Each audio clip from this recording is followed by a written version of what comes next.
오늘 함께 나눌 말씀은 룻기 2장입니다. 룻기 2장 14절부터 23절까지입니다. 오늘은 본문을 중심으로 해서 기업 물을 자라는 제목을 가지고 하나님 말씀을 나누기를 원합니다.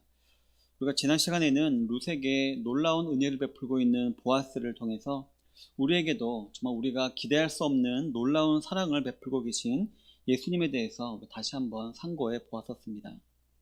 완전한 상실로 인해 상심하고 있던 나오미를 다시 채우시기 위해서 하나님께서는 그녀를 베들레헴, 즉 빵집으로 인도하셨습니다.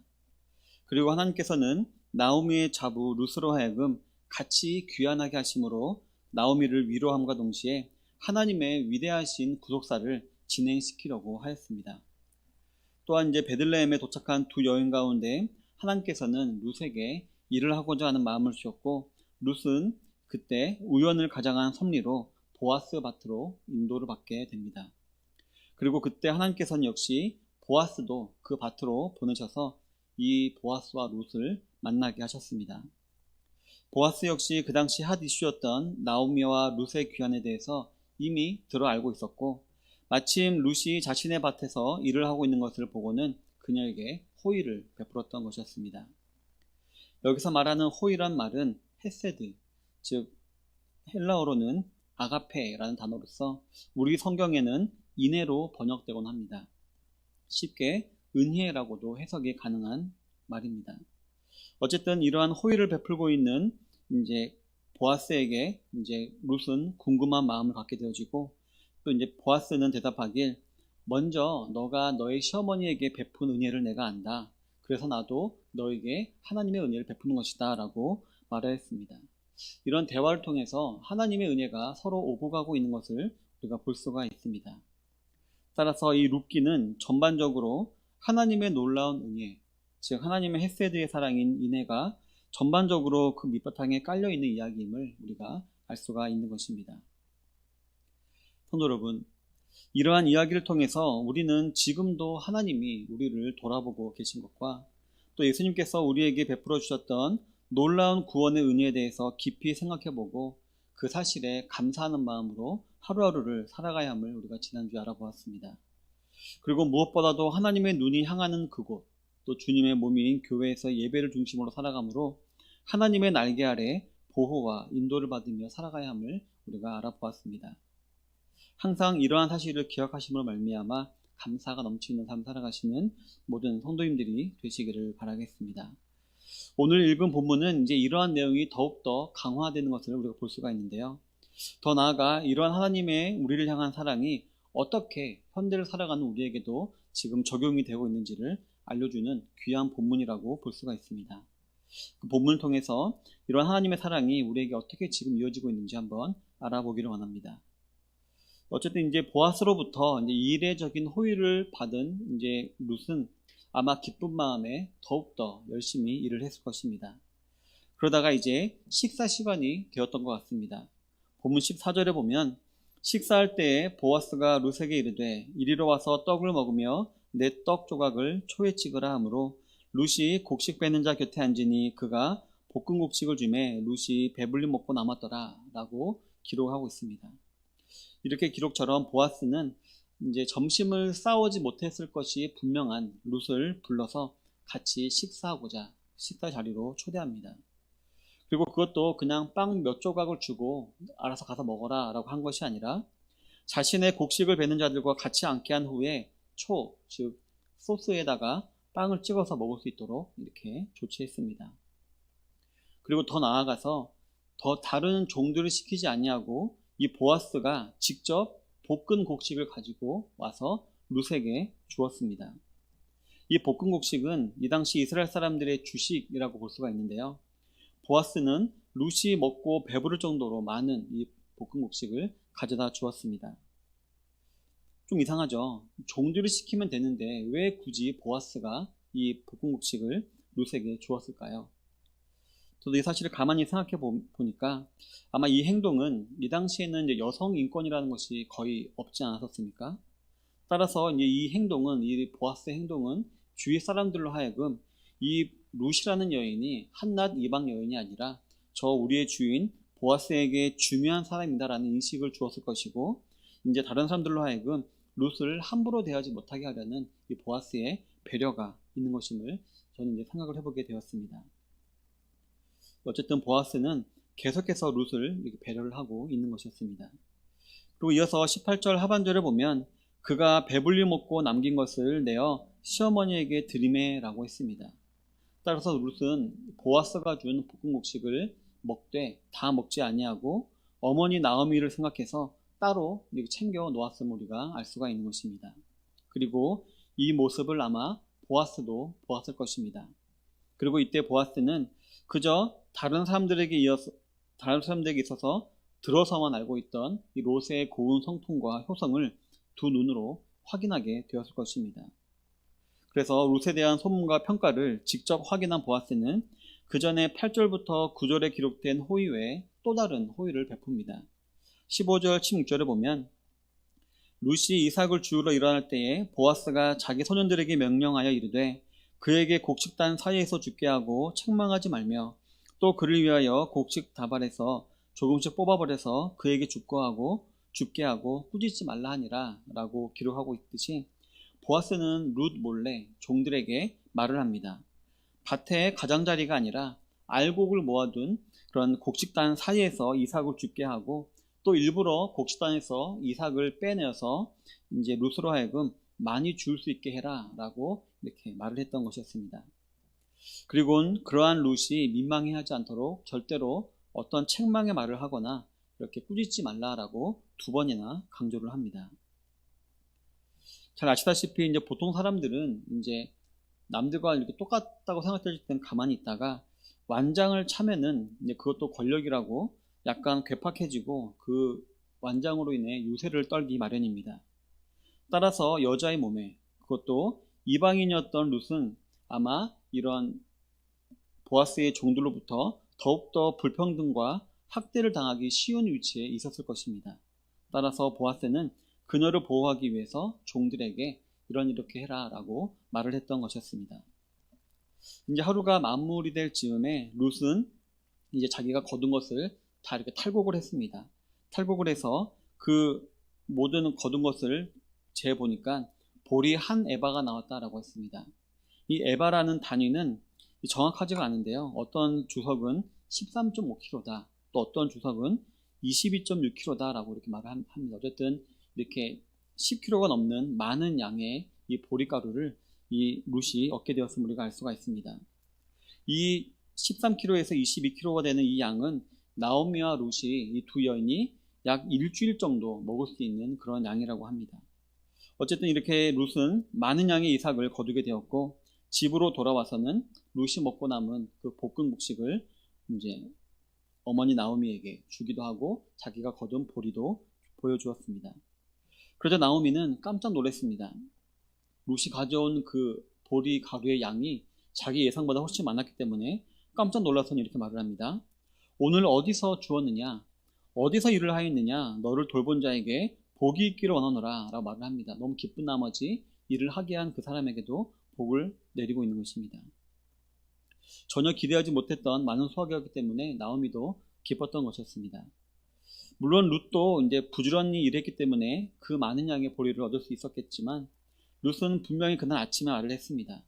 어느 곳에서라도 나로 하여금 이삭을 죽게만 하면 나는 그것만으로도 감사하겠습니다 라고 말을 하고 나갔는데 이 말과는 다르게 정말 기대 이상의 많은 양의 보리를 얻어오자 나오미는 정말 기쁜 나머지 그 주인에게 자기도 축복하겠다라고 지금 말을 하고 있는 것이었습니다.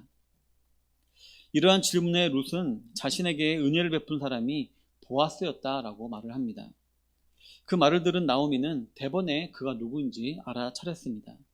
그래서 다시 한번 여호와 하나님께 복을 받기 원한다라고 축복을 한 이후에 하나님께 이어서 감사하고 있습니다. 20절 중반절에 보면 그가 살아있는 자와 죽은 자에게 은혜 베푸기를 그치지 아니하도다 라고 기록하고 있는데요.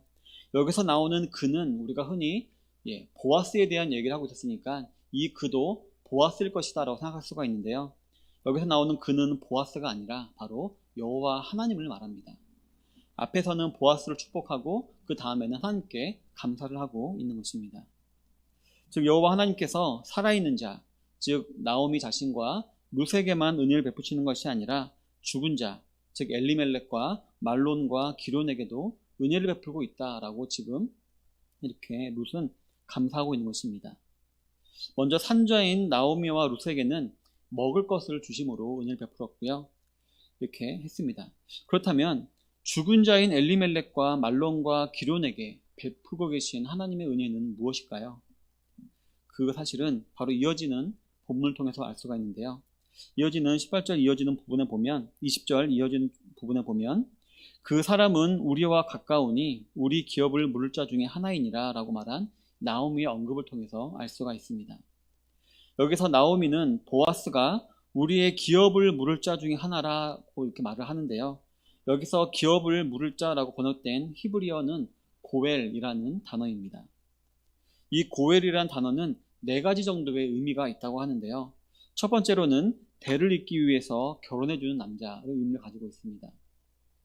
알다시피 이스라엘에는 형수 취수제가 있습니다. 만약에 아들 4명이 있는데 첫째 아들이 결혼해서 아들을 낳지 못하고 만약에 형이 죽으면은 그 둘째가 또 셋째가 넷째가 그 형수와 결혼해서 자녀를 낳아서 그 아들은 첫째 형의 아들인 것처럼 해주는 형수 취수제가 있었는데 그 사람을 고엘이라고 불렀던 것이었습니다. 두 번째로 이 고엘은 몸값을 지불해주는 사람이라는 뜻을 가지고 있었습니다. 뭐 빚을 많이 졌든지 뭘 했든지 해서 만약에 그 사람이 종으로 팔아가게 되면은 대신 돈을 주고 이렇게 찾아올 수 있었는데 바로 몸값을 지불해주는 사람을 고엘이라고 불렀다고 합니다. 세 번째로는 말 그대로 기업을 물을 사람을 말하는 것이었습니다. 이 기업은 우리가 흔히 알고 있는 뭐 중소기업, 대기업 이 기업이 아니라 그냥 그 사람 그 집안에 이어지는 그런 기본적인 업을 말하는 것입니다. 그래서 그 가업을 잇는 뭐 그런 의미도 있다고 볼 수 있겠습니다. 이처럼 이런 기업을 잇는 사람, 물을 사람을 고엘이라고 불렀다고 하고요. 네 번째로는 원수 갚아줄 사람을 고엘이라고 했다고 합니다. 나는 힘이 없기 때문에 대신 나 대신 원수를 갚아줄 사람, 그 사람을 고엘이라고 불렀다고 합니다. 그런데 우리가 이 4가지 의미, 이 4가지 의미를 가만히 살펴보면 우리 구세주이신 예수님이 감당하신 사역과 꼭 같은 사역임을 우리가 알 수가 있습니다. 요한복음 19장 9절에 보면 하나님께서는 우리 성도들을 어린 양의 혼인잔치에 초대받은 복 있는 자들이다 라고 기록하고 있습니다. 바로 예수님께서 우리의 그런 신랑 고엘이 되시는 것입니다. 또한 디모데전서 2장 6절에 보면 예수님께서 모든 사람들을 위해 자기를 대속물로 주었다라고 기록을 하고 있습니다. 즉 몸값을 대신 지불해주는 그런 고엘이 바로 예수님의 삶인 것이었습니다. 또한 히브리서 9장 14절에 보면 예수님은 새 언약의 중보자로서 부르심을 입은 자로 하여금 영원한 기업의 약속을 얻게 하려 하신다라고 기록을 하고 있습니다. 즉 예수님께서 우리의 기업을 물는 자가 되신 것입니다. 마지막으로 로마서 12장 9절에 보면 주님께서는 우리가 친히 원수를 갚지 말고 하나님의 진노에 맡기라 라고 기록하고 있습니다. 그리고 그 이유로 원수 갚는 것은 자신에게 있기 때문이다 라고 기록하고 있습니다. 즉 예수님께서 우리의 원수 갚는 자, 즉 고엘이 되시는 것입니다. 이처럼 하나님께서 신명기에서 율법을 제정하시면서부터 이렇게 만들었던 이 고엘 제도는 이스라엘 백성들로 하여금 영원한 구속자, 즉 메시아를 고대하게 하는 역할을 했고 또 현대를 살아가는 우리 성도들에게는 예수님을 떠올리게 만드는 그런 제도였던 것이었습니다. 그래서인지 영어 성경에서는 이 고엘, 즉 기업 물을 자를 리디머, 즉 구속자라고 번역하고 있습니다. 나의 구속자다, 나의 구속자가 있다라고 리디머로 번역을 하고 있습니다. 따라서 이스라엘 사람들은 이 고엘이라는 단어를 듣고 생각할 때마다 나에게도 구속자가 있다 라고 생각을 했었는데 오늘 이 나오미 역시 지금까지 하나님께서 자신과 룻에게 베푸신 은혜와 또 선하신 인도를 생각했고 또한 하나님께서 죽은 자들에게도 은혜를 베푸셔서 대를 잇게 하심을 알게 되어 이 나오미는 나에게도 구속자가 있었구나, 내가 잊고 있었던 고엘이 있었구나라는 것을 깨닫게 되었음을 알게 되어지고 이렇게 하나님께 감사했던 것이었습니다. 그리고 그 사실을 우리에게 구속자가 있다라며 룻에게도 알려준 것이었습니다. 물론 이 룻은 이방 여인이었기 때문에 이 나오미의 말이 무슨 뜻인지 아마 정확히는 알지 못했을 것입니다. 하지만 하나 분명한 사실은 자신이 모압으로부터 이곳까지 부쫓아온 하나님이 자신의 구속자라는 사실을 알게 되었을 것이고, 그는 그 구속자의 모형인 보아스를 통해서 하나님을 더 깊이 알게 될 것이라는 것이었습니다. 그런데 여기서 우리는 또 하나의 장점, 즉 룻의 현숙한 여인으로서의 장점을 하나 보게 됩니다. 보통 여자라면은 이 고엘이라는 말을 들었을 때 정확한 뜻은 몰라도 아마 대충 감은 잡았을 것입니다. 아, 내가 이 보아스로 인하여서 내 팔자가 필 수 있겠구나, 내가 잘 살게 될 수 있겠구나 라고 아마 이렇게 어렴풋이 깨닫게 되었을 것입니다. 게다가 보통 남자가 아니라 보아스와 같은 그 베들레헴의 유지가 나의 기업을 물을 자라는 라는 말을 들었다면, 보통 여자 같으면 대번에 게을러져서 나 이제 안 나가, 난 이 이상 안 주어, 나는 가서 당당하게 달라 그럴 거야 라고 아마 이렇게 했을 것입니다. 따라서 룻도 자신과 자신의 어머니에게 있는 어려움들을 해결할 수 있는 쉬운 길, 즉 보아스라는 쉬운 길이 있으니 그저 보아스를 어떻게 하면 잘 의지할까라는 생각만 머리에 가득했을 것이라고 우리가 생각할 수 있는 것입니다. 그런데 이어지는 21절에 보면 이렇게 기록하고 있습니다. 모압 여인 룻이 이르되 그가 내게 또 이르기를 내 추수를 다 마치기까지 너는 내 소년들에게 가까이 있으라 하더이다 하니 라고 기록을 하고 있습니다. 룻은 고엘이라는 말을 제대로 이해 못했는지 아니면 어땠는지 모르겠지만 그저 룻은 지금 참 기뻐 있습니다.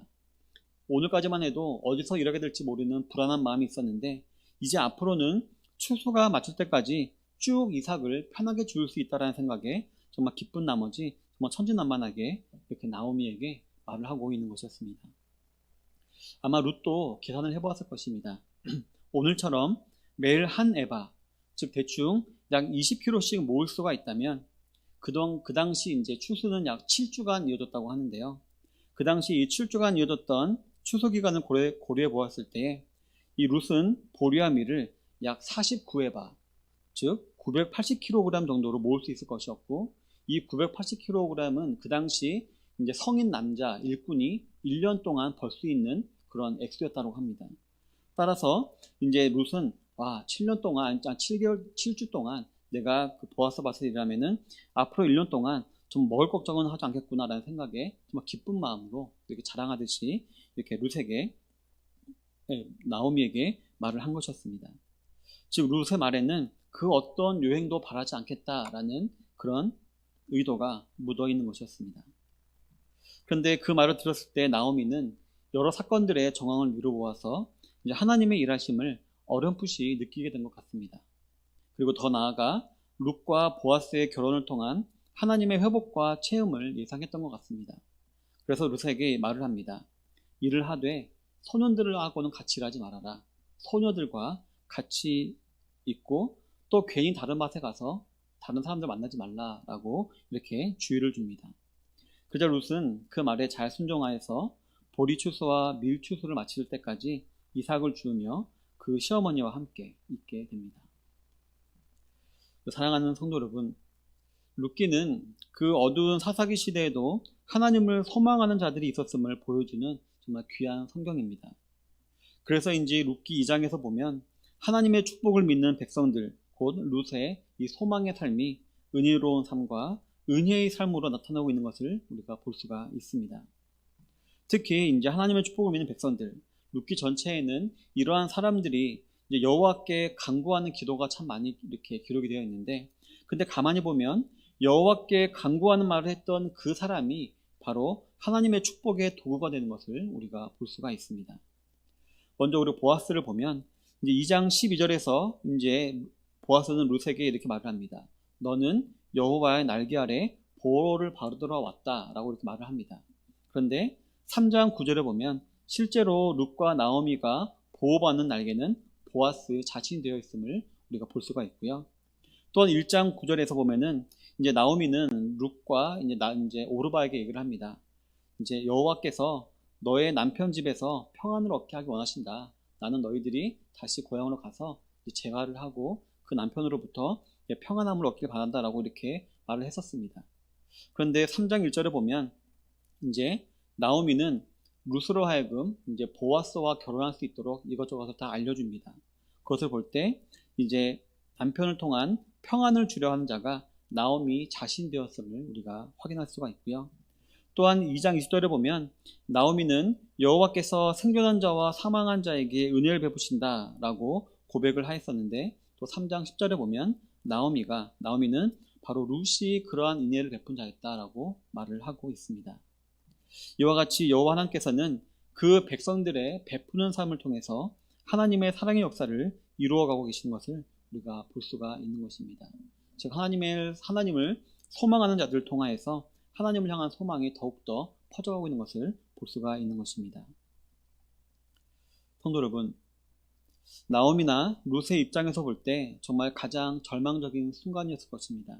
하지만 그 순간 하나님께서는 그들에게 찾아오셔서 아직도 그들에게 소망이 남아있음을 보여주셨습니다. 그들로 하여금 베들레헴에 하나님께서 은혜를 주셨다는 소문을 듣게 하시고, 또 베들레헴에 와서 또 이제 룻은 보아스의 밭에서 일을 하게 하시고, 그곳에서 또 보아스는 우리의 고엘이다라는 말을 듣게 하시고, 이를 통하여서 하나님께서는 정말 절망적인 그 순간에 그들에게도 소망이 있음을 알려주셨습니다.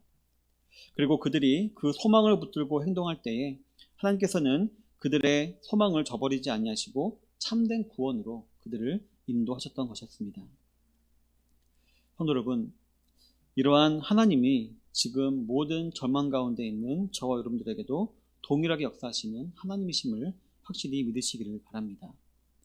이러한 하나님을 체험한 하나님의 백성들은 나오미와 룻과 같이 소망을 가지고 살아갈 수가 있는 것입니다. 즉 그들처럼 서로에게 은혜를 베풀면서 살아갈 때에 하나님의 더하시는 복을 받아 누리게 되는 것이 바로 저와 여러분들과 같은 성도라는 것입니다. 그렇다면 이러한 소망의 근거는 무엇일까요? 우리가 이 험악하고 죄악된 세상 속에 살아가면서도 하나님의 은혜를 기대할 수 있는 그 소망, 그 소망의 삶을 살 수 있는 근거는 무엇일까요? 바로 오늘 설교 제목과 같이 우리에게 기업 물을 자가 있다. 더 정확히 말하면 우리에게 구속자가 있다라는 바로 그 사실입니다. 즉 저와 여러분들의 영원한 구세주가 되시는 예수님께서 지금도 승천하셔서 하나님 우편에 계시면서 우리를 위해서 중보하고 계시고, 또 보혜사로서 모든 일이 합력하여 선을 이루게 하신다라는 것입니다. 그리고 옛날 찬양 가운데 이런 가사가 있습니다. 내가 걷는 이 길이 혹 굽어도는 수가 있어도 내 심장이 울렁이고 가슴이 아파도 내 마음속으로 여전히 기뻐하는 까닭은 하나님은 실수하지 않으심일세 라는 옛날 찬양이 있는데요. 이 가사처럼 실수하지 않으시는 우리 신실하신 하나님께서는 저와 여러분들의 구속자가 되신 우리 주 예수 그리스도의 사역으로 말미암아 저와 여러분들을 절대로 멸망 가운데 내버려 두지 않으시는 것입니다. 성도 여러분, 저와 여러분들은 우리 머리 위의 생각으로 또 우리 주의 환경만을 바라보고 또 내 욕심에 지나치게 매몰되어서 자주자주 하나님을 원망하기도 하고, 또 하나님이 왜 역사하지 않으실까 라면서 하나님을 답답하게 생각하는 경우가 종종 있습니다. 그런데 우리가 꼭 기억해야 될 사실은 하나님의 어리석음이 우리 사람의 지혜로움보다 더 지혜롭다라는 사실입니다. 따라서 저와 여러분들은 매일매일 온 역사의 처음과 끝을 보고 계신 하나님과 그 지혜와 명철이 한이 없으신 하나님께서 보증으로 세워주신 우리 구속자 예수님을 의지하여서 항상 복된 소망을 가지고 승리하는 삶을 살아가셔야 할 줄로 믿습니다. 우리의 소망은 우리가 가지고 있는 물질이나 힘이나 지혜나 이런 것이 아니라 바로 우리의 구속자 되신 예수님밖에 없다는 것입니다. 그리고 우리가 이러한 예수님이라는 소망을 굳게 붙잡기 위해서는 저 여러분들은 다른 밭으로 가지 아니해야 할 줄로 믿습니다.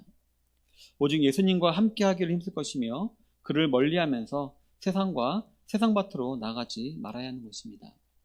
오늘 나오미가 룻에게 너는 다른 밭으로 가지 마라, 괜히 이상한 사람 만나지 마라 라고 얘기했듯이 저 여러분들도 다른 밭, 즉 세상으로 나가지 아니하고 오직 하나님께서 우리에게 주신 밭인 이 교회를 중심으로 우리가 교회 안에서 우리가 참된 소망을 붙을 수 있어야 하는 것입니다. 즉 우리 주 예수님이 아닌 세상에서 우리는 행복과 만족을 찾지 말아야 하는 것입니다. 우리가 우리의 구속자의 은혜를 받고자 한다면 우리는 그와 그의 밭과 그의 집에 더 가까이 있어야 하는 것입니다. 이번 주 월요일부터 이제 일상회복 1단계가 시작이 되었습니다. 그래서 이제 예배 모임이 회복이 되어서 이제 마음껏 이제 주님의 전에 나오게 되어서 참 기쁘고 참 감격스럽습니다. 하지만 또 하나 이제 걱정이 된 것이 있다면, 이 일상회복 1단계를 통해서 우리 예배당의 예배만 회복된 것이 아니라 식당과 카페에서의 모임도 다 인원 제한이 풀렸고, 또 여행의 제한 역시 풀렸습니다. 그렇기 때문에 그동안 우리가 이렇게 억눌려 있던 마음이 좀 예배로 확 터지면 정말 좋겠지만, 혹은 세상적인 일들에 폭발할 수 있지 않을까라고 걱정이 되기도 합니다. 하지만 오늘 우리 본문에서도 알아보았듯이 저와 여러분들에게 참 은혜를 주시고 참 평안을 주며 또 행복과 소망을 주시는 분은 우리의 고엘, 즉 구속자가 되신 예수님 뿐이다라는 사실을 꼭 기억하시는 모든 성도님들이 되시기를 바랍니다. 그래서 그분의 날개 아래, 그분의 은혜 안에 거하길 소망하시는 모든 성도님들이 다 되시기를 바라겠습니다. 그래서 그러한 구속자 예수님의 몸인 이 교회에서 하나님의 헤세드, 즉 아가페를 날마다 맛보게 되시는 모든 우리 좋은 시각 교회 성도님들 되시기를 주님의 이름으로 축원합니다. 아멘.